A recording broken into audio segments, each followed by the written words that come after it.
Só que a palavra, então, dana, ou sei em japonês, nós traduzimos em português como generosidade, né? Ou fazer oferta, fazer doação, né? E para que esse ato de generosidade, de doação, oferta, possa ser realizado, 3 elementos que fazem parte desse processo de doação, de generosidade, têm que estar em perfeita harmonia, né? Para que essa prática do budismo seja realmente realizada, né? Quais seriam esses 3 elementos? Primeiro, quem faz a doação? A primeira seria a pessoa, quem faz a doação. Segundo, quem recebe a doação. E terceiro, o material que é ofertado, né? Então, esses 3 elementos, no caso, tomando como exemplo, né, esse ato de que uma família realizou um ofício e está agradecendo para um monge, né? Então escreve ali no envelope, né, oficial ali que está escrito em japonês, né? Então vai fazer entrega. Então esses 3 elementos, né, quer dizer, a pessoa quem está fazendo a doação, no caso seria a pessoa da família, o monge quem está recebendo, e o elemento, né, o envelope com dinheiro, o valor de agradecimento que está sendo recebido. Só que acontece que esses 3 elementos têm que, na verdade, estar em harmonia, né? Então, se um deles não estiver em harmonia, na verdade, a perfeita realização dessa ação não está concluída. Então, veja como que é difícil. Então, vamos ver o caso agora, né? Então, se uma pessoa que está doando fala, poxa, né, tem que fazer tudo isso. Né? Ou, no caso, né, quem está recebendo?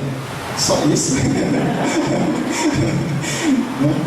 Ou no caso, o material que está sendo doado, né?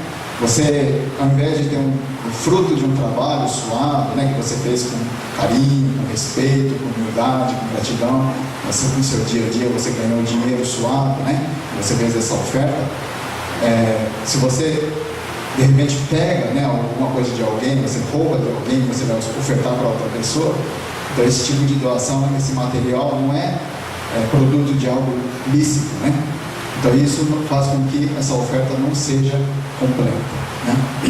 Então para que essa oferta, né, dana, né, essa prática da dana possa ser realizada, existem os 3 elementos, mas também existem 3 formas de práticas, né? 3 formas de ações de oferta. Em japonês, primeiro fala assim, zaise, né? Zaise seria então essa oferta de alguma coisa material, né?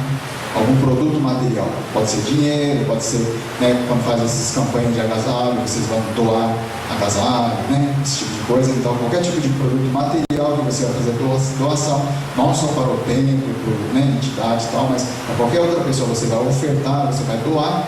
Então isso seria zaise, né? Hosei seria uma prática que é feita principalmente pelos monges, né? Porque na verdade a oferta é o compartilhar e transmitir o ensinamento do Buda. Então isso seria Hosei, né? E tem um outro tipo de prática que chama Muisei, né? Que seria retirar, ter a compaixão de tirar, né, o dor, o sofrimento, a tristeza de outros seres, né? Isso poderá ser feito por qualquer pessoa, qualquer um, né? Aí o Buda Shakyamuni, né, o fundador do budismo, ele disse que essa prática de ofertar as coisas não precisa ser somente coisas materiais. Ele falou que existem pelo menos 7 formas de práticas, né, de dana, em que você não usa, né, você não doa uma coisa material, né? É algo que qualquer pessoa pode praticar sem que seja necessário ter algum produto material para ser doado. Aí, entre esses 7, o primeiro chama-se, assim, em japonês, Gense ou Ganse, né? É ter uma visão, né, observar as coisas alheias com afeição, carinho, e ser compreensivo com as pessoas. Ter uma visão, né, em relação às atitudes das pessoas e tal, com carinho, com compreensão, né? Às vezes assim, você encontra uma situação que alguém fica meio revoltado, fica nervoso, aí você recebe esse ato, né, dessa pessoa de uma forma agressiva e você também acaba retrucando, né? Não. Você então observa essa ação dessa pessoa com respeito, né, assim, poxa, essa pessoa deve ter um problema para estar acontecendo isso, né? Eu ter essa visão compreensiva em relação às atitudes, às coisas que de repente alguém fez de errado, tal, coisas assim, seria essa visão com afeição, com carinho e ter assim, compreensão, né, em relação à ação de uma outra pessoa. O agense, ou agen etsudice, né, seria a demonstração, né, de feição, de afeto, de carinho, né, de respeito. Tipo assim, você tá doente, vamos supor, né, que alguém vem te visitar, e se você ficar demonstrando que está doendo e tal, a pessoa que veio te visitar também fica numa situação tão difícil, né? Mas se a pessoa veio te visitar quando você está doente lá e tal, mas você recebe a pessoa com um sorriso assim, aí a pessoa fica, poxa, que bom ter vindo aqui visitar a pessoa e tal. Esse tipo de, você demonstrar uma afeição, esse tipo de afeto, de carinho, né, de tranquilidade para a pessoa, que seria então essa doação que você está fazendo também, né? Aí você, ou bondice, né? Seria utilizar palavras respeitosas, carinhosas, né? Às vezes a gente começa a usar palavras assim, né, mal colocadas, tal, que acaba prejudicando os outros, que acaba fazendo com que as pessoas fiquem revoltadas, chateadas, tal. Não, a gente faz o possível para usar palavras que traga conforto, carinho, né, situação assim, mais agradável, né, aos ouvidos e tal, né? Então seria a utilização de palavras de respeito, de carinho, né, esse tipo de coisa, né? Shinse seria uma ação física que a gente faz que traz alegria ou conforto, né, para outras pessoas, né? Então, quer dizer, você usar o seu corpo físico, por exemplo, você vê que uma pessoa está, né, puxando uma carga bastante pesada lá e tal, e está sofrendo ali, você vai lá e empurra o carro lá que está parado, né, tal, coisas assim. Então você dá uma mão, dá uma ajuda, usando a sua força física, né, ação física.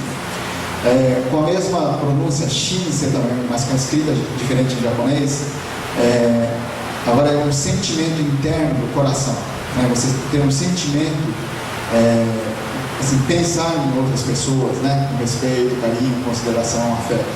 É claro que se esse sentimento interno não estiver dentro da gente, essa ação física também não vai acontecer. Então esses dois shinse, na verdade, estão praticamente interligados de uma certa forma, né?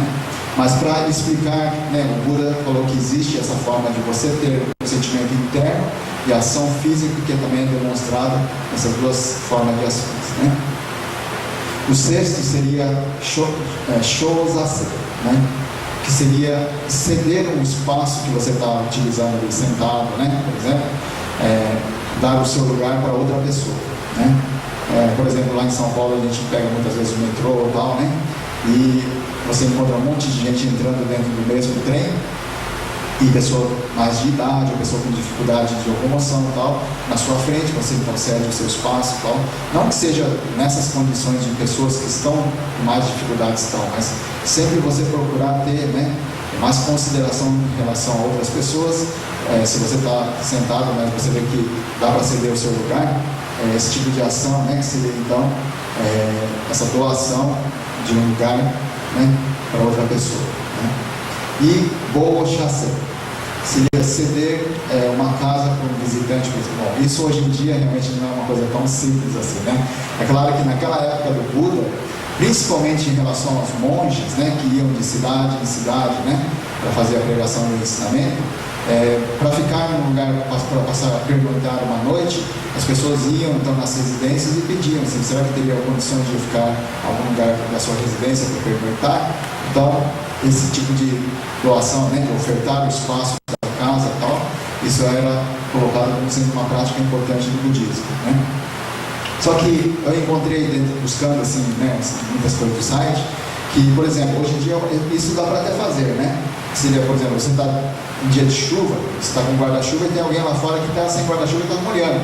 Então, se você, né, entra aqui, né, você deu um espaço ali do lado do guarda-chuva, seria uma forma, então, semelhante, então, a boshase nos dias atuais,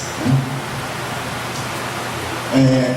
Bem, agora a segunda forma de paramita, né, prática, né, da sabedoria, seria então o Sila Paramita, né? Em japonês nós chamamos de Jikai, né? Traduzimos em português como virtude, moralidade, conduta correta, apropriada, né? E manter as regras do budismo, né? Então isso seria Sila Paramita, e no budismo é dito assim que existem pelo menos 10 regras do budismo, regras básicas, né? Sendo que o primeiro, né, o 5, conjunto de primeiros regras, seria então Shusesho Kai, né? Falou a só em português, tá? Porque acho que fica melhor, né? Vocês estão vendo ali, acho que dá para acompanhar. É não matar.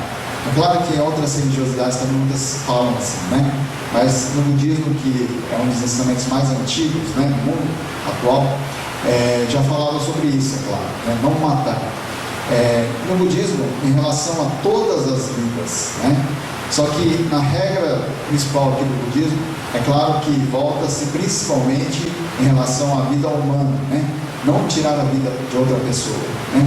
Seria então essa regra, porque apesar de que no budismo diz que todas as vidas possuem o mesmo peso, o mesmo valor, infelizmente, né, na nossa natureza humana, na nossa condição de seres limitados, a gente só pode viver graças ao sacrifício de outras vidas que nós recebemos como alimento, né?